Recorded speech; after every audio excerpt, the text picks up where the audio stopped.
भी IAS हैं तमाम, तो इन लोगों में ये रहता है। और अभी एक चीज और चल रही है भाई साहब, हकीम बता दिया था कि शायद हो सकता है कि इनका भी उड़ जाए टिकट आपका। तो अब ये सारे बिंदु अपन सोचने पड़ेंगे। इनका टिकट अभी तो कैसे उड़ेगा बताओ? इनका कोई ऐसा अल्टर तो है नहीं है जो को टिकट उड़ जा। नहीं, अल्टर तो पार्टी क्या होता है कि अब इनका जो रिपोर्ट में जैसे आपके जो भाई जी वगैरह की फलाने की तिलके की, कल मतलब ये यही बातें करते गए वो बाप बेटे और रम्मू, जो अपन ने तो एक शब्द अच्छा कहा ना, बुरा। यार सरकार तो बन रही है रम्मू भैया। जब मैं जबलपुर गया था तो वहाँ तो अपन जो सीट आ रहे हैं वो भी अपने पक्ष में मजबूती से।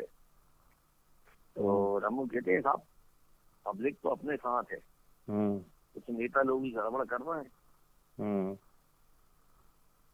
मतलब देश में भी अपने यहाँ भी हमारी जनता साथ है। क्या कहते वो भाई रम्मू भैया, हम कहें कि तुम गड़बड़ कर रहे हो तो नेता भी है तो ये तो पार्टी की है।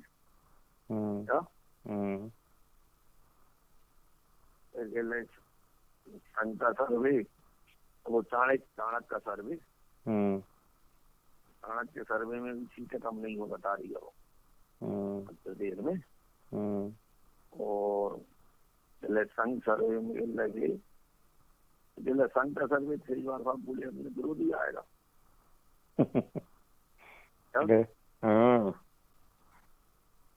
तो मोदी बोले नहीं 70% आया है अपना सर्वे।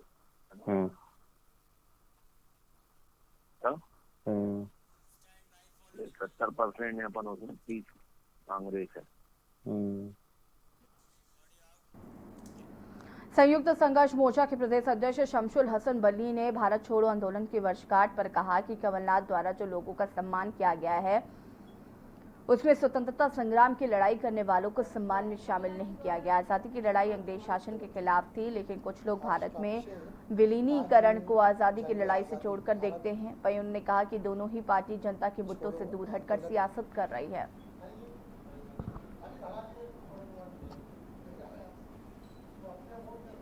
प्री प्लान लोग मारे जा रहे हैं।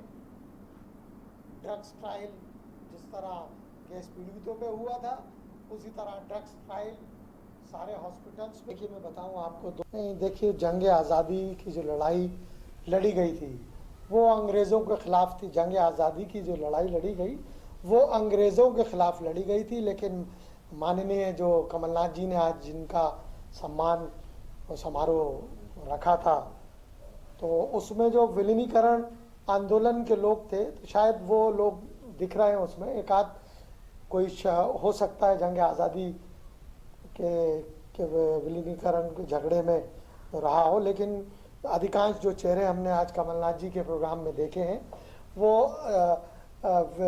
भारत में विलीकरण जो हुआ था देश में उसके वो चेहरे नजर आ रहे हैं। मध्य प्रदेश के रतलाम में जवाहर नगर क्षेत्र में अकरम नाम के युवक के घर पर दबिश डालने पहुंची ATS के पहले ही अपराधी फरार हो गया। हत्याकांड मामले में आरोपी अकरम के घर दबिश डालने ATS की टीम पहुंची थी, लेकिन सूचना लीक होने से पहले ही आरोपी अकरम फरार हो गया, जिसके बाद ATS से पूरे मोहल्ले की तलाशी ली और 6 युवकों को हिरासत में ले लिया है।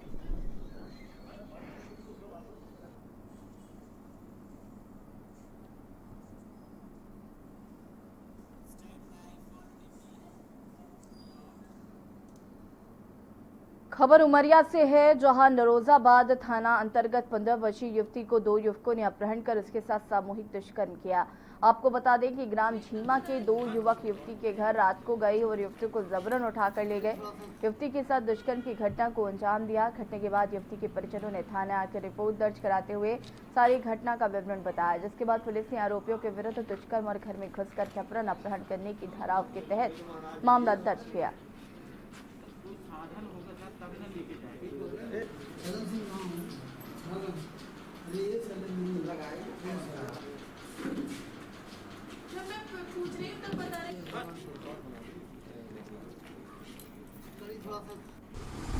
परसों रात में एक झीमा गांव की नाबालिग लड़की है, उसे फगनू अगरिया उसके घर से उठा के ले गया। उसकी बड़ी माँ ने विरोध किया, उसको भी धक्का दे के उसको उठा के ले गया और एक महासिंह करके एक लड़का था, उसके सुपुर्द कर दिया उसने।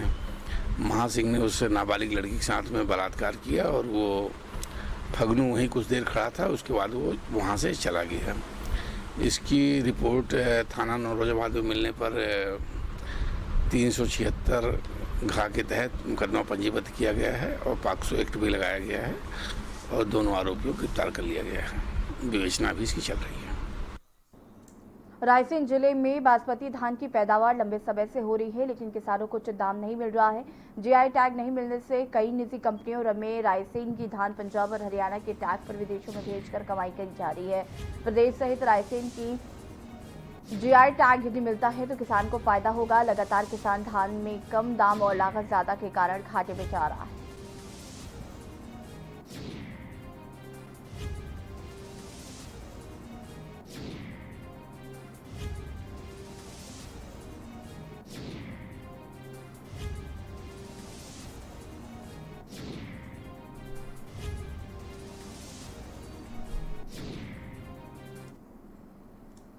उमरिया जिले के नरोजाबाद थाना अंतर्गत स्थित संजय गांधी जल विद्युत केंद्र के हाइडल में 20 वर्षीय युवक की लाश मिलने से हड़कंप मच गया। युवक की शिनाख्त सिमू निवासी झेरिया मोहल्ला निवासी बिरसिंहपुर के रूप में हुई। परिजनों की माने तो सिमू पिछले 5 दिन पहले ही घर से नाराज होकर निकला था और उसकी लाश कल मिली।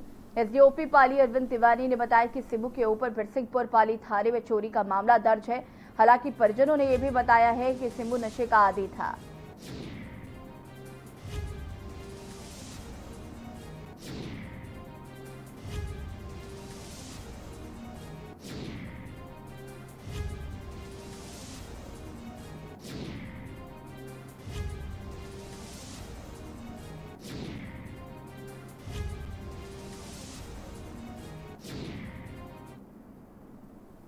हाइडल प्रोजेक्ट है, उसके किनारे एक 100 पड़ा हुआ है 20-22 साल के युवक का, जिसे जाकर देखा गया और बाद में उसकी पहचान सिम्मू पिता गोपी वर्मा निवासी झिरिया के रूप में हुई है।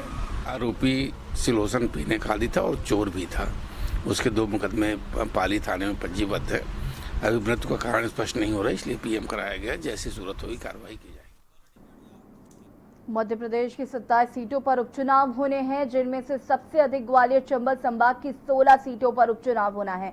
बता दें कि कांग्रेस छोड़ भाजपा में आए ज्योतिरादित्य सिंधिया को भाजपा में हाल ही में राज्यसभा सांसद बनाया गया है। जैसे ही सिंधिया ने कांग्रेस छोड़ी तो सिंधिया के साथ उनके समर्थन में 22 विधायक ने भी कांग्रेस छोड़ दी थी, जिसमें कमलनाथ की सरकार मध्य प्रदेश से गिर गई।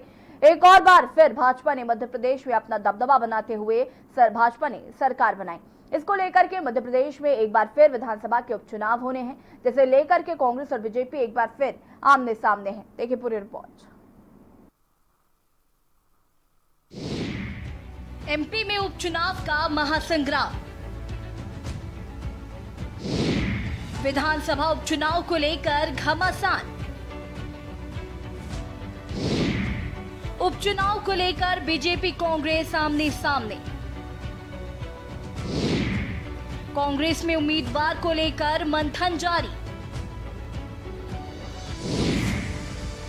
उपचुनाव में सबसे हॉट सीट मानी जा रही डबरा।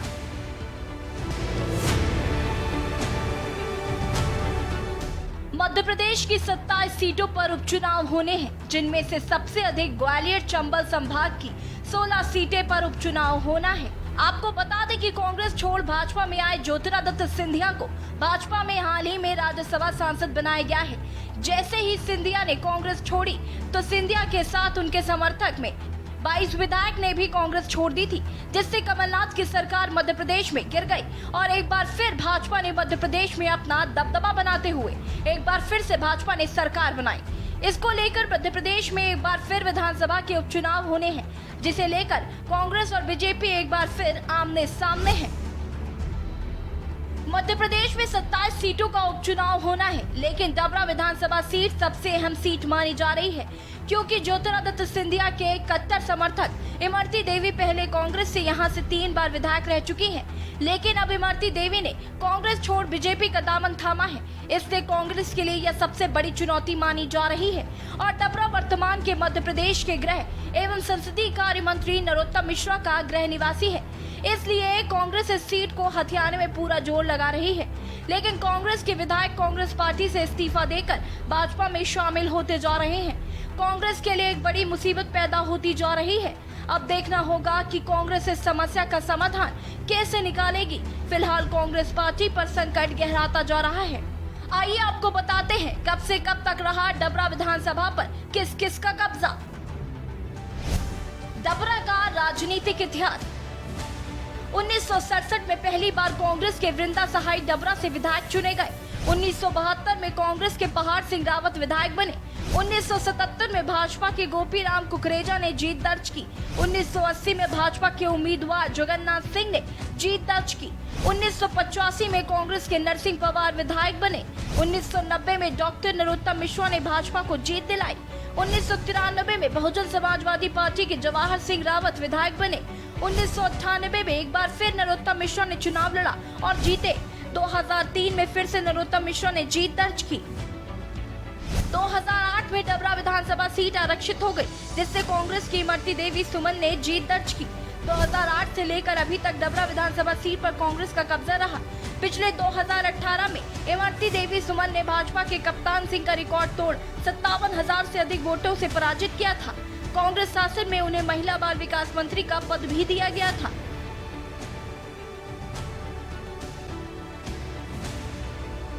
लेकिन इमरती देवी कांग्रेस को छोड़ अब बीजेपी में शामिल हो गई हैं और भाजपा में अब उन्हें कैबिनेट मंत्री बनाया गया है। देखना होगा कि क्या इमरती देवी चौथी बार भी अपना वर्चस्व बनाए रखेंगी या कांग्रेस के द्वारा बनाए गए राजनीतिक संयंत्र का शिकार होंगी। देखा जाए तो कांग्रेस पार्टी से इस्तीफा देकर विधायक बीजेपी में शामिल होने का दौर जारी है। कांग्रेस में उम्मीदवार को लेकर मंथन। कांग्रेस में देखा जाए तो दावेदारों की लंबी लिस्ट है, लेकिन उनमें से वृंदावन कोरी, सत्यप्रकाशी परसेड़िया, सूबेदार सिंह और सुरेश राजे का नाम प्रबल दावेदारों में माना जा रहा है। अब देखना होगा कि कांग्रेस किसे अपना डबरा उपचुनाव में उम्मीदवार घोषित करती है। जो इमरती देवी पहले कांग्रेस से 3 बार लगातार विजय हासिल करती चली आ रही हैं, लेकिन अब मामला कुछ और है। अब की बार भाजपा से चुनाव लड़ रही हैं, इसलिए कांग्रेस के लिए यह एक बड़ी चुनौती है। वो कौन उम्मीदवार होगा जो इमरती देवी को हराने में कामयाब होगा। इसलिए कांग्रेस के वरिष्ठ नेताओं में मंथन का दौर जारी है। या इमरती देवी चौथी बार भी विजय हासिल करेंगी, ये तो डबरा विधानसभा की जनता ही तय करेगी। देखा जाए तो इमरती देवी कांग्रेस के उम्मीदवारों को चुनौती देती नजर आ रही हैं। इसलिए कांग्रेस के सभी वरिष्ठ नेता ग्वालियर चंबल संभाग में ही पूरे उपचुनाव में रहने के मूड में हैं। आपको बता दें कि हर चुनाव में हर वर्ग की अहम भूमिका होती है, जिसे लेकर सभी राजनीतिक दल जातिगत समीकरणों को देखते हुए ही अपना प्रत्याशी मैदान में उतारते हैं। हम बात करें डबरा विधानसभा की, तो डबरा विधानसभा में SC और ST के मतदाताओं की हर एक चुनाव में अहम भूमिका होती है। इन्हें लुभाने के लिए चुनाव से पहले बड़े बड़े वादे और घोषणा की जाती है, पर चुनाव के बाद गांव की तरफ चुना हुआ प्रत्याशी देखने तक नहीं आता। एक नजर डालते हैं जातिगत समीकरण पर। डबरा में मतदाताओं की संख्या लगभग 2,27,800 के करीब है। महिला मतदाताओं की संख्या 1,63,800, पुरुष मतदाताओं की संख्या 1,20,000 के करीब। सबसे गौर करने वाली बात यह है कि डबरा विधानसभा में SC और ST के मतदाताओं की हर एक चुनाव में निर्णायक भूमिका होती है। ग्राफिक्स के जरिए बताते हैं कितने हैं मतदाता। जाटव समाज 42,000 मतदाता, ब्राह्मण समाज 22,000 मतदाता, साहू समाज 17,000 मतदाता, कुशवाहा समाज 17,000 मतदाता, बघेल समाज 17,000 मतदाता, वैश्य समाज 12,000 मतदाता, मुस्लिम वर्ग 10,000 मतदाता, सिंधी समाज 8,000 मतदाता, सिख समाज 8,000 मतदाता, गुर्जर समाज 6,000 मतदाता, रावत समाज 8,000 मतदाता। डबरा विधानसभा के उपचुनाव में महत्वपूर्ण मुद्दे। इस उपचुनाव में सबसे अहम मुद्दा माना जा रहा है, क्योंकि यह मुद्दा पहले विधानसभा चुनाव में भी उठाया गया था, पर अभी तक कुछ नहीं हुआ। एक बार फिर डबरा की जनता की सबसे बड़ी मांग डबरा को जिला बनाना है। डबरा के नागरिकों द्वारा डबरा को जिला बनाने की मांग फेसबुक पर खूब वायरल हो रही है। ये एक चर्चा का विषय बना हुआ है। वहीं हाल ही में हुए विधानसभा चुनाव में जब इमरती देवी कांग्रेस से जीती थी, तब उनके द्वारा भी डबरा को जिला बनाने की घोषणा की गई थी। एक बार फिर ये मुद्दा गर्मा गया है। अब देखना होगा किसकी सरकार बनती है और क्या डबरा जिला बन पाएगा या डबरा की जनता की उम्मीदें फिर से अधूरी रह जाएंगी। सिविल हॉस्पिटल में अव्यवस्थाएं। सिविल हॉस्पिटल डबरा में डॉक्टरों के कई रिक्त पद हैं और बात करें व्यवस्था की तो डबरा का हॉस्पिटल व्यवस्था के चलते शुरू से ही सुर्खियों में रहा है। हर रोज हजारों की संख्या में मरीज आते हैं, पर डबरा हॉस्पिटल में मरीजों को पर्याप्त सुविधा नहीं मिलती है। कई बार देखा गया है कि मरीजों को स्ट्रेचर तक नहीं मिलता और ज्यादातर मरीजों को ग्वालियर के लिए रेफर किया जाता है। जैसे रास्ते में ही कई बार मरीजों की मौत भी हो चुकी है। लेकिन कुछ दिनों पहले मध्य प्रदेश के गृह मंत्री डॉक्टर नरोत्तम मिश्रा ने कैबिनेट मंत्री इमरती देवी के साथ सिविल हॉस्पिटल का निरीक्षण कर 100 बिस्तर को हॉस्पिटल बनाने का प्रस्ताव सरकार को भेज दिया है। लेकिन अब देखना होगा कि यह प्रस्ताव कब तक मंजूर होता है या पहले केंद्रीय मंत्री नरेंद्र सिंह तोमर ने भी हॉस्पिटल के लिए मशीनें मंजूर की थी, लेकिन अभी तक कुछ नहीं हुआ।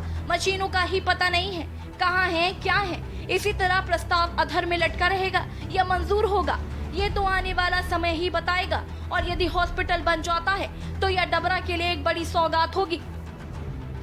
बेरोजगारी। डबरा शहर के सैकड़ों नागरिक शहर से बाहर काम करने जाते हैं, क्योंकि डबरा शहर में ऐसा कोई औद्योगिक क्षेत्र नहीं है जिससे बेरोजगार लोगों को रोजगार मिल सके। कन्या महाविद्यालय का ना होना। डबरा शहर में बालिकाओं के लिए महाविद्यालय ना होने की वजह से कई छात्राएं 12वीं के बाद घर बैठ जाती हैं, क्योंकि डबरा से ग्वालियर 50 किलोमीटर है। रोज अप डाउन करने में कई समस्याओं का सामना करना पड़ता है। इसके लिए कई बार सामाजिक संस्थाओं ने मुद्दा उठाया, पर अभी तक इस पर कोई भी नतीजा नहीं निकला है और इस बार ये मुद्दा फिर गर्मा गया है। खेल के मैदान का अभाव। डबरा शहर में एक भी खेल का मैदान नहीं है, जिससे डबरा के युवाओं का खेल के प्रति मनोबल कम होता जा रहा है। डबरा शहर से कई खिलाड़ी नेशनल एवं इंटरनेशनल तक प्रतियोगिता में भाग ले चुके हैं, लेकिन मैदान ना होने की वजह से कहीं न कहीं हताश होते नजर आते हैं। पेयजल समस्या। डबरा शहर में सबसे गंभीर समस्या पेयजल समस्या है। आए दिन पाइपलाइन फूटती रहती है, जिसके चलते नगरवासियों को कई बार प्राइवेट टैंकर मंगवाने पड़ते हैं और कई जगह टैंकर नहीं पहुंचते हैं। वहां पर लोगों को दूर दूर से पानी भरकर लाना पड़ता है। ये एक गंभीर समस्या है। Bypass road. शुगर मिल से झांसी रोड तक का बाईपास रोड की मंजूरी हो चुकी है, लेकिन अभी तक नहीं बना और ना ही चालू हुआ है, जिसकी वजह से मेन बाजार से भारी वाहनों का आवागमन होता है, जिससे आए दिन भारी वाहनों की वजह से जाम लग जाता है, जिससे घंटों जाम लगा रहता है। क्योंकि डबरा में ना तो ट्रैफिक पुलिस है और ना ही यातायात व्यवस्था सुधारने के लिए कोई जिम्मेदार अधिकारी। Railway underbridge. डबरा शहर के बीचों बीच रेलवे लाइन निकली हुई है, जिसको पार करते समय कई बार दुर्घटना हो चुकी है। इसका अभी तक कोई भी समाधान नहीं निकला है। अब देखने वाली बात यह है कि क्या एक बार फिर कांग्रेस अपनी सरकार बना पाएगी या फिर कांग्रेस से बागी हुए विधायक कांग्रेस पर भारी पड़ेंगे। और सबसे दिलचस्प बात यह है कि क्या कांग्रेस से बागी हुए विधायक बीजेपी में शामिल होने के बाद फिर से जीत दर्ज कर पाएंगे या फिर कांग्रेस द्वारा बागी विधायकों पर जो आरोप लगाए जा रहे हैं उनका शिकार होंगे। डबरा से के न्यूज के लिए राजेश कुमार सोनी की रिपोर्ट।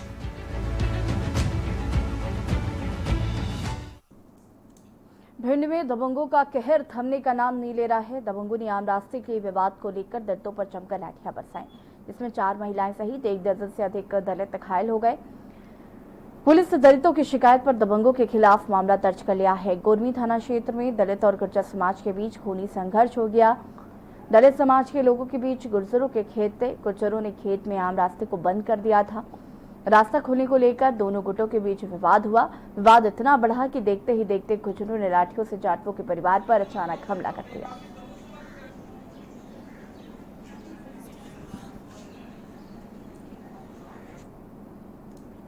देपालपुर एसडीएम प्रतुल सिन्हा ने बेचमा नगर परिषद कार्यालय में नगर परिषद अध्यक्ष धर्मवीर सिंह चौहान, तहसीलदार बजरंग बहादुर सिंह, सीएमओ राजा यादव, बेचमा के गणमान्य नागरिकों, जनप्रतिनिधियों, व्यापारियों, नगर परिषद कर्मचारियों एवं मीडिया कर्मियों के साथ कोरोना संक्रमण के बढ़ते प्रभाव को रोकने तथा लोगों के अंदर जागरूकता बढ़ाने के लिए बैठक का आयोजन किया। एसडीएम ने कहा कि सरकार अपना कार्य जिम्मेदारी से निभा रही है, किंतु लोगों में जागरूकता का अभाव है या वो जानबूझकर सुरक्षा नियमों का पालन नहीं कर रहे हैं।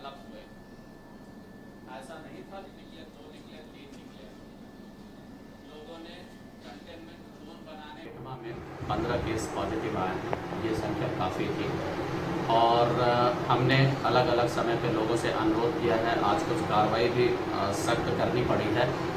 मैंने विभिन्न जो सोसाइटी के सेगमेंट हैं उनको बुलाया था।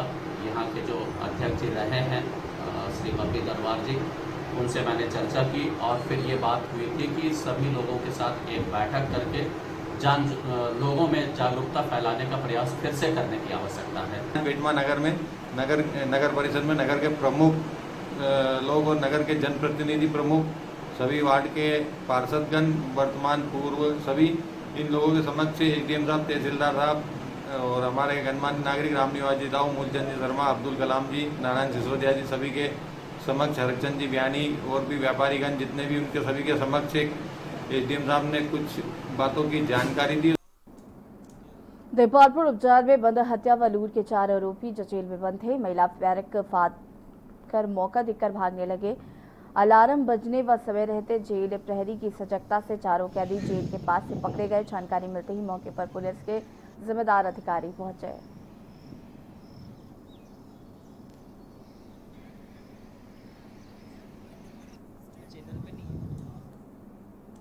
मध्य प्रदेश के बुलेटिन में फिलहाल इतना ही। देखते रहिए के न्यूज़ इंडिया। नमस्कार।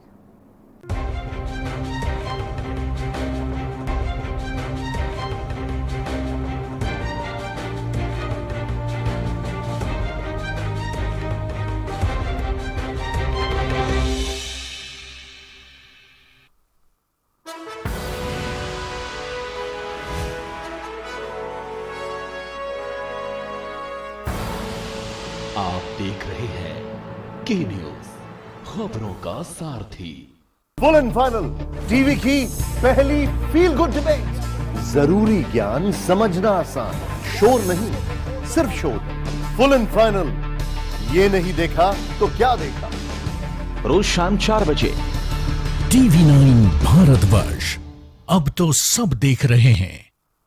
खुदी को आजमाया है तो ये अंदाज आया है, खुदी को आजमाया है तो ये अंदाज आया है। तुम में भी मैं हूं, शुद्ध प्लस पान मसाला।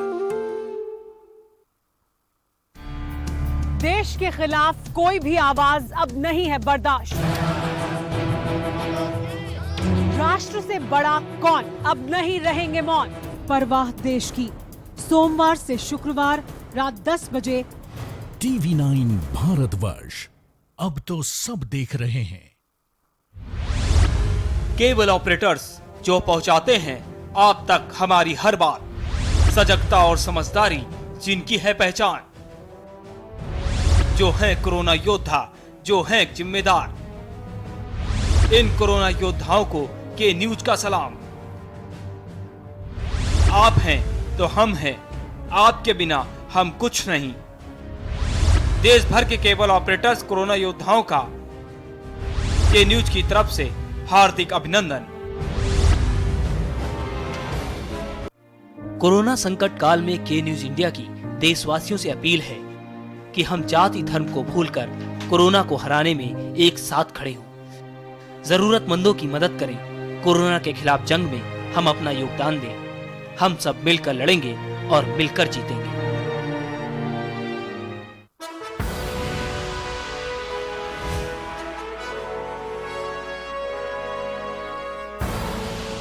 आप देख रहे हैं के न्यूज़, खबरों का सारथी।